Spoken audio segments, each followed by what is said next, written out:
भगवद गीता जो पुस्तक है, देखिए, व्यक्ति को अच्छे कार्य करने चाहिए। और मनुष्य में और जानवर में एक जो सामान्य से लेके जो एक अद्भुत फ़र्क है वो ये है कि अगर कोई व्यक्ति अगर गलत काम करता है तो उसके शरीर से क्या है, पसीना आने लग जाता है। और अगर आप जानवर में अगर छोटा सा उदाहरण लें कि बिल्ली को लें, आप कुत्ते को लें और आप किसी भी जानवर को लें, तो इनके पसीना नहीं आता है और इनका जो शरीर होता है वो इसी से वो होता है। और एक जो मनुष्य है उसमें एक चेतना है कि व्यक्ति जो है सही और गलत की जो है वो परख रखता है।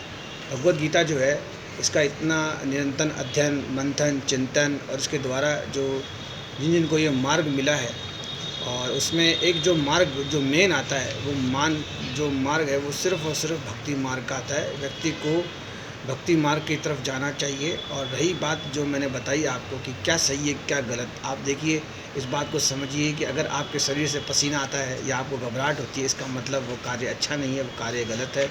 और वो कार्य सिर्फ़ और सिर्फ पशु तुल्य कार्य है। और पशु में वो चेतना नहीं होती कि वो व्यक्ति समझ पाए कि क्या सही है क्या गलत है।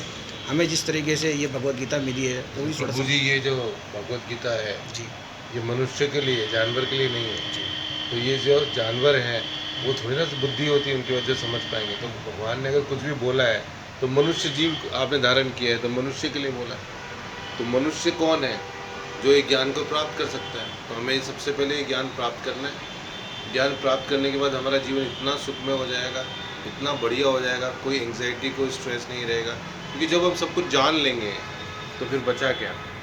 भगवान ने सब इसमें इस पूरे वेदों का सार दे दिया है। तो कृपया इस भगवत गीता को जरूर पढ़ें। धन्यवाद। प्रभु जी, आपने तो कईयों को भगवद गीता से मार्ग दिया है, आपने कई पुस्तकें बांटी भी है, आपने कई लेक्चर भी दिए हैं, पर आप सोशल नेटवर्किंग साइट पे आप हमें कहीं दिखते नहीं हैं। हम जब कभी भी आपका नाम सर्च करते हैं तो कभी आप दिखते नहीं प्रभु। जी जी पंकज प्रभु जी, मैं अभी किसी अध्ययन में लगा हुआ हूँ। मैं चाहता हूँ कि भगवत गीता से मैं हर आदमी की प्रॉब्लम को सॉल्यूशन दे पाऊँ। तो अगर कोई स्टूडेंट है तो उसकी उसकी सॉल्यूशन भी भगवत गीता में लिखा है। कोई विवाहित आदमी है, उसके जीवन में समस्या है तो उसका प्रॉब्लम का सॉल्यूशन भी भगवत गीता में लिखा है। लेकिन जब जो प्रश्न करेगा उसको सही तरीके से सरल माध्यम से मैं उत्तर दे पाऊँ, क्योंकि भगवत गीता हर किसी के समझ में तो आएगी नहीं, बिना गुरु के तो ये समझ नहीं सकेगा। लेकिन जब वो हमसे अपना प्रश्न करेगा तो हम उसको जो उत्तर देंगे वो भगवत गीता के श्लोकों के को सरलता से समझाकर उसको उत्तर दिया जाएगा, ताकि वो जीवन में अपने उस चीज़ को दृढ़ करके अपने समस्याओं का समाधान करेगा और फिर से वो समस्या नहीं दोहराएगी, उसका प्रण लेगा। धन्यवाद। धन्यवाद पंकज प्रभु। प्रभु जी, एक चीज़ मैंने देखी है कि व्यक्ति मैंने रात्रि में देखा है कि कई लोग यूट्यूब के माध्यम से जब आपको सुनते हैं, और कई बार जैसे मेरे सब्सक्राइबर जिस स्पीड से बढ़ रहे हैं, तो प्रभु जी उनका ये है कि जब जब भी हम रजनी जी को सुनते हैं हमें नींद आ जाती है। तो प्रभु जी, ये क्या बात हुई? और कई बार वो ऐसे कहते हैं कि हम जब आध्यात्म में प्रवेश करते हैं तो हमें रजनीश जी से आपने पहले क्यों नहीं हमें मिलाया? तो क्या भगवद गीता सुनने से क्या व्यक्ति को निद्रा आती है? सर, मैं हर एक मनुष्य को ये बोलना चाहूँगा कि आपका जन्म हुआ है, आपकी मृत्यु होगी, आप चार ही चीज़ कर रहे हैं। जन्म हो रहा है, आपका मृत्यु हो रही है, उसके बीच के अंदर आप अपने भौतिक जगत के विलासिताओं को भोग रहे हैं और बच्चे पैदा कर रहे हैं, खाना खा रहे हैं, अपना पेट संभाल रहे हैं और बच्चे पैदा कर रहे हैं। इन सभी से फिर आपका एक जीवन दोबारा से आपको प्राप्त होगा, फिर से आप एक नया शरीर धारण करेंगे, फिर यही काम करेंगे। तो हम हमको सुनकर बोर इसलिए होंगे आदमी, क्योंकि वो चीज़ चाहता ही नहीं है। वो ये चाहता ही नहीं है, वो ये चाहता है कि बार बार जन्म लूँ, बार बार मेरी शादी हो, बार बार मेरे बच्चे हों, बार बार मुझे सुख हो, बार बार मुझे दुख हो। तो ऐसे लोग कितने होंगे जिनको ये ज्ञान होगा कि इससे भी ऊपर कुछ चीज़ है। इसलिए जो हमको समझना चाहेंगे उनके ऊपर उनको वो इंटेलेक्ट होना चाहिए, उनको वो एजुकेशन होना चाहिए, उनको वो बुद्धि होनी चाहिए उनके पास नहीं प्रभु समझने जी, के लिए। क्या ये जो विद्यार्थी हैं जो ये अब ये प्रतियोगिता तैयारी करते हैं, तो कहीं वो भगवत गीता सुने और निद्रा आ जाए, तो निद्रा का जो है मुझे अच्छा एक चीज़ मैंने देखी कि प्रभु जी लोग जब आपको सुनते हैं तो एक मोहित से हो जाते हैं। वैसे कहते हैं कि हमें जैसे लगता है जैसे कोई कृष्ण भगवान बोल रहे हैं। तो प्रभु जी निद्रा पे थोड़ा सा आप बताएं। और प्लस ये जो आहार व्यक्ति लेता है तो प्रभु जी वो अपनी मशीन को जैसे रेस्ट नहीं देता है, तो ये थोड़ा-सा भगवद गीता में क्या आहार का भी फ़र्क पड़ता है कि व्यक्ति को कम खाना चाहिए? जी, बिल्कुल कम खाना चाहिए। जो पढ़ने वाले लोग हैं उनको कम से कम खाना खाना चाहिए, ताकि उनको नींद ना आए और वो अपने काम को सुचारू रूप से पढ़ पाएँ। देखिए, सबका लक्ष्य अपने लेवल पे अलग-अलग है। पढ़ने वाले बच्चे का, स्टूडेंट का लक्ष्य है कि मैं एग्ज़ाम पास कर लूँ। जो एग्ज़ाम पास कर चुका है उसका नौकरी लगने का लक्ष्य है। जिसकी नौकरी लग चुकी है उसको आमदनी के लक्ष्य है।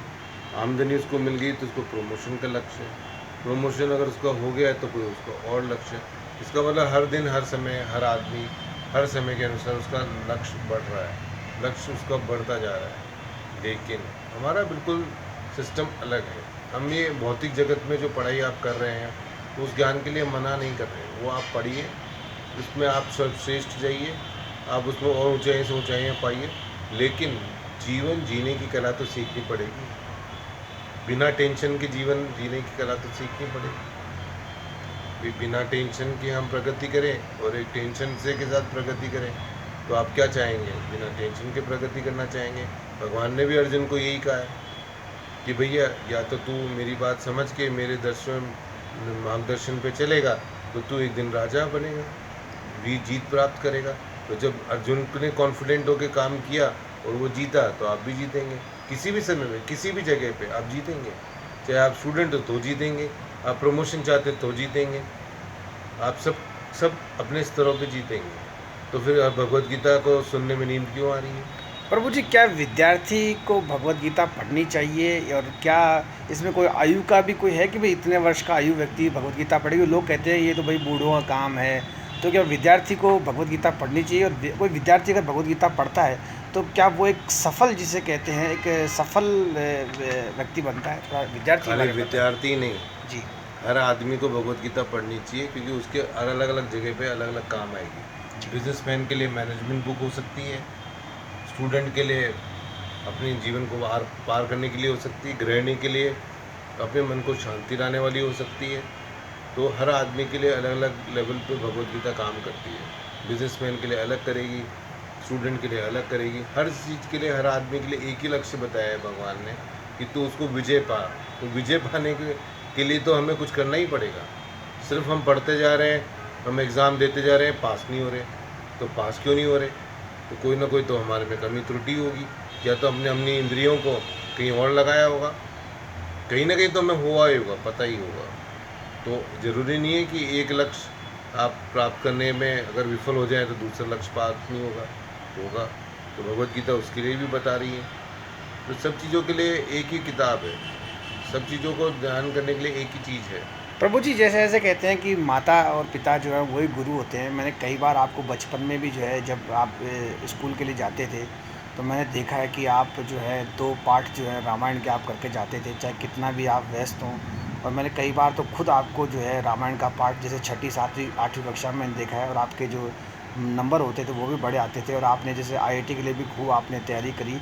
तो क्या आपको बचपन से ये ज्ञान माताजी के थ्रू मिला है, किसी गुरुजी के थ्रू मिला आध्यात्मिक की तरफ? देखिए, आध्यात्मिक का ज्ञान मुझे मेरे खुद के विचारधाराओं से मिला है। जब मैं अपना कार्य कर रहा था तो मैं अपने कामों के अंदर बहुत ही एंग्जाइटी, बहुत ही टेंशन, बहुत ही बुरे समय से गुजरा हूँ। तो ये जो स्ट्रगल है, यही मेरी को खोज लेके आई कि मेरे को क्या करूँ मैं, जिससे अपने जीवन के अंदर मैं अपने आप को सुखी बना पाऊँ। तो फिर मैं मंदिर जाने लगा। मंदिर जाने से कुछ शांति मुझे मिलने लगी, लेकिन फिर भी वो टेंशन और स्ट्रेस बना रहा कि बिज़नेस कैसे करूँ, कहाँ से क्या करूँ, कैसे मैं इनकम करूँगा, कैसे मेरे बच्चे बड़े होंगे, कैसे मैं पालूँगा उनको। तो ये सब सिलसिला लगा रहा।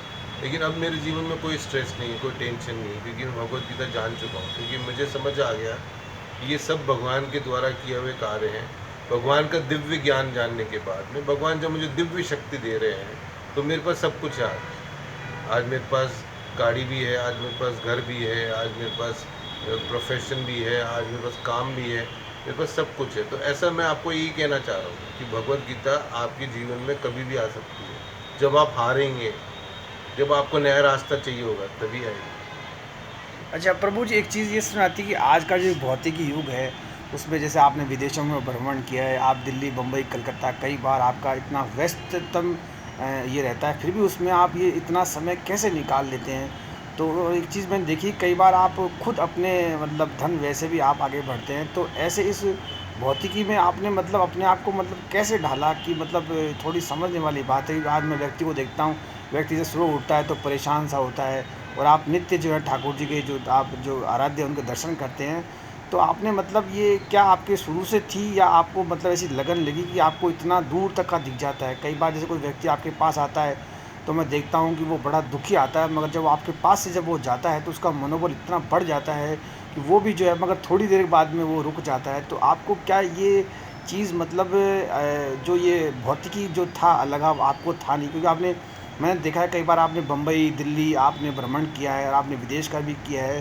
तो प्रभु जी, आपको ये इतना अचानक ये आध्यात्मिक की तरफ थोड़ा रुझान कैसे हुआ? मतलब कई बार आप ऐसे कुछ किसी को बताते हैं तो मतलब एक विचित्र सी बात होती है कि व्यक्ति एक छोटी जगह बैठ के भी जो है बहुत दूर के वो दर्शन करता है। और कई बार ऐसा मैंने देखा गया है कि वो कई बार ऐसी बातें करता है कि आपसे जब मिलके जब जाता है तो वो हरे कृष्ण और हँसता हुआ नाचता हुआ जाता है। तो ये कैसे होता है प्रभु जी, थोड़ा आप? देखिए, आध्यात्मिक को मैं पहले भी बता चुका हूँ, आध्यात्मिक आत्मा को जानना है। ये भौतिकता से कोई रिलेट नहीं करता, इसलिए आध्यात्मिक सुख जिसको चाहिए वो आत्मा को जान गया है, उसको आत्मा पता लग गई। क्योंकि ये शरीर तो मैं आज नहीं तो कल छोड़ लूँगा।